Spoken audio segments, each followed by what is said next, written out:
예, 그런데 그게 여기에 한 가지에 더 그 전제가 있는 건데, 한 가지의 더 기본 조건은 22년, 23년을 겪으면서 시장은 초저출산을 시나리오화하기 시작을 했거든요. 그래서 요즘 같은 시장 분위기 속에서도 지방이 전세가 마이너스가 나는 게 저는 되게 중요한 시그널이라고 생각을 하고 있습니다. 보통 매매가 마이너스가 나는 거는 대출에 따라서 영향을 받으니까 그럴 수도 있다고 생각하는데, 전세 마이너스는 약세라는 거거든요. 아마도 지방을 포함해서 지방광역시, 그러니까 비수도권 지역에서는 이런 수요 위축을 더 좀 체감하고 있을 거라고 생각하고요. 이런 것들이 자연스럽게 지방의 투자 수요 확대나 자가 수요로 가는 것이 아니라 원정 수도권 매수 수요로 가는 것 같습니다.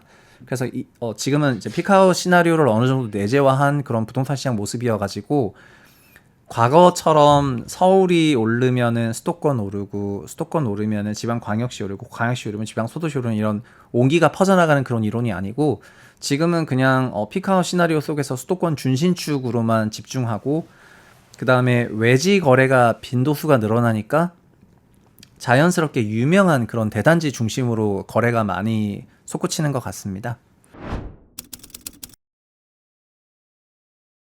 공급의 선행지표인 인허가가 많이 위축이 됐고, 인허가 이후에 착공도 위축이 됐으니까 26년을 전후로 공급이 실질적으로 좀 위축이 된다, 이런 생각들을 하시는 것 같고, 그런 생각에는 뭐 근거가 있는 거라고 생각을 하고 있습니다.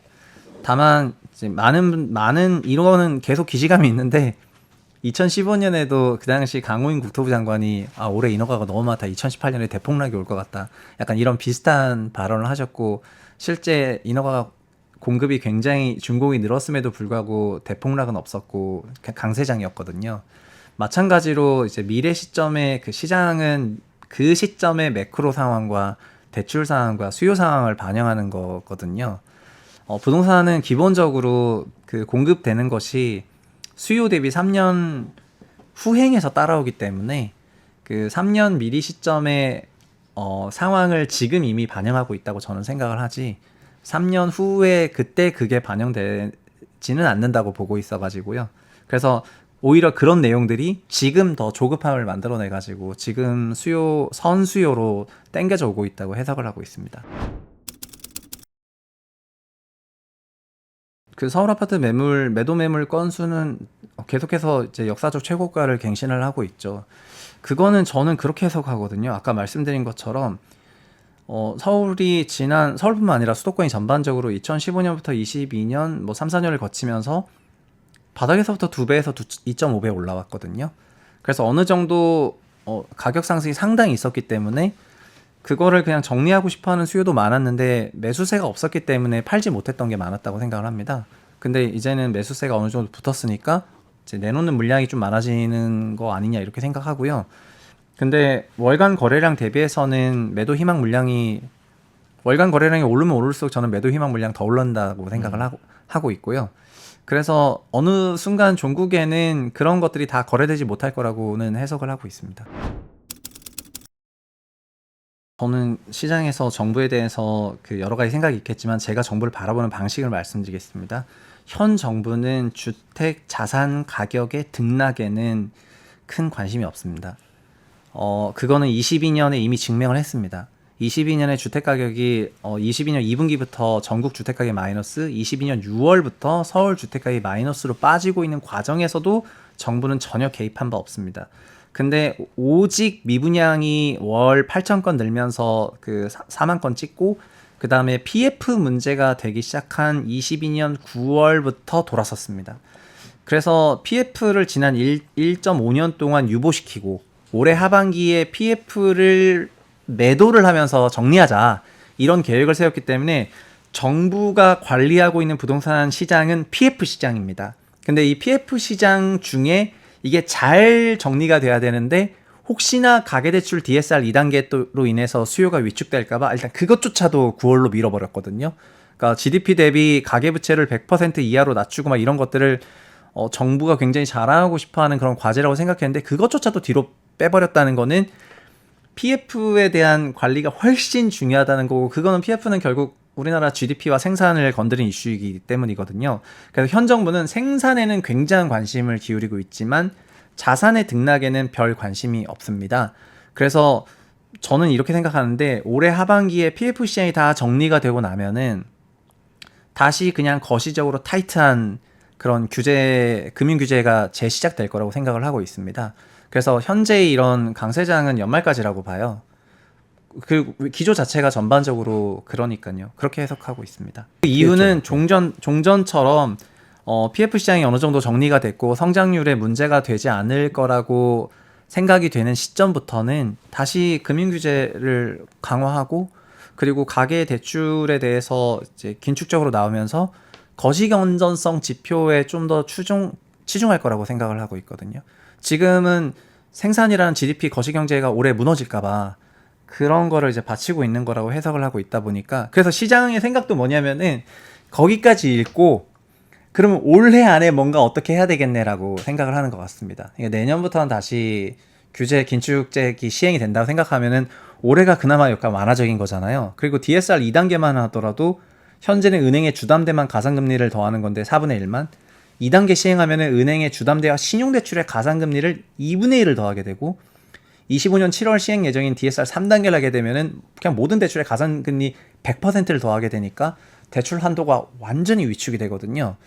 그렇게 타이트하게 관리하겠다고 이미 밝혔기 때문에 마치 절판 마케팅이 있는 것처럼 아 이거 상품 문 닫기 전에 지금 해야 되는데 규제를 안 하는 시점은 지금 하반기가 유일하구나라는 그런 생각을 시장에서 많이 하게 만든 것 같고요. 그런 걸로 인해 가지고 지금 막 어떻게 보면은 긴장감이 느껴지게 하는 것 같습니다. 다만 저는 그래서 이게 끝나고 나면 불과 올해 11월, 12월이고 내년인데 그러면은 이런 완화적인 분위기는 아닐 거기 때문에 그래서 지금 너무 무리하시지는 말라는 그런 말씀을 그냥 드리고 싶었던 거고요. 저는 내 집 마련은 자가주거 측면에서는 그냥 소득의 적정 배율 수준에서 기존 주택을 취득하시거나 다만 여기서 저는 이제 좀 더 한국의 그 중장기에 대해서는 다소 부정적으로 보고 있으니까 노후주택이나 재건축 주택을 취득하시는 거는 좀 비추천드리고요. 준신축 위주로 취득하시는 게 맞는 것 같습니다. 그것도 소득과 대출 따라서. 두 번째는 청약은 항상 열심히 하셔야지 된다고 생각을 하고 있습니다. 청약제도가 점점 그 신생아 가구들에 대한 배려를 늘리면서 다른 특공들의 비중이 내려갈 것 같긴 하거든요. 그럼에도 불구하고 어쨌든 청약에 대해서는 계속해서 관심을 갖고 뭐 꾸준하게 대응을 하시면 될 것 같고요.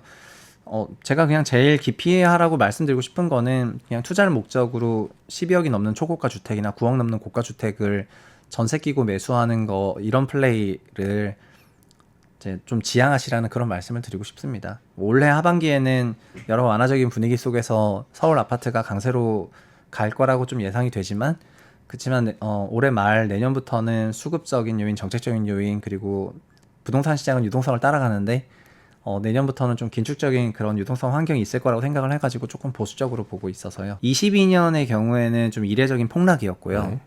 그게 뭐 금리가 뭐 소위 제로금리에서 갑자기 우리나라도 300bp가 올랐고 미국은 500bp가 올랐으니까 전세 가격이 대폭 하락하면서 나타났던 이례적인 폭락이었고 그 다음부터는 그냥 어느 정도는 완만했거든요. 실거래 지수 기준으로 얘기하면 정말 완만하게 흘렀고 지방 실거래 지수는 그냥 플랫하게 흐르고 있습니다. 서울만 이렇게 이제 번개 모양을 그리고 있는 거고요.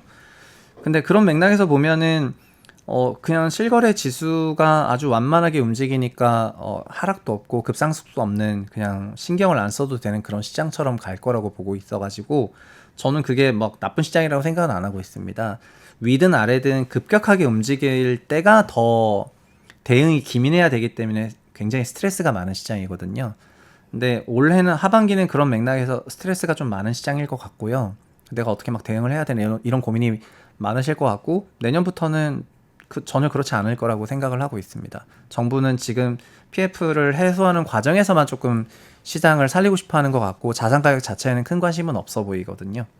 국토부가 말한 집값의 추세적 상승은 제한적이다라고 국토부가 얘기를 했는데요. 네. 뭐 같은 맥락이라고 봐야 될까요? 네, 저도 비슷하게 생각을 합니다. 그러니까 국토부는 이번에 6월달 종합 출산 대책을 내면서 신생아론을 3년 정도 끌고 갈 수 있다고 생각했는데 신생아론이 있었던 1분기에 막 엄청난 그런 시장은 아니었거든요. 그리고 지금도 시장이 돌아선 거는 막 5월 중순부터 돌았었던 거고 그건 아까 말씀드린 것처럼 여러 가지가 동시 작동했고 그냥 11월 12월 될 때까지는 뭐가 큰 제약이 없겠구나 이런 생각을 했기 때문에 안도랠리처럼 올라온 거라고 생각하고 다만 거시경제를 타이트하게 관리했던 23년 이 시장이 어느 정도 안정세를 보였던 것처럼 다시 거시경제 타이트하게 거시 지표를 관리하게 되면은 내년에는 올해 같은 환경은 또 아닐 거라고 생각해 가지고요.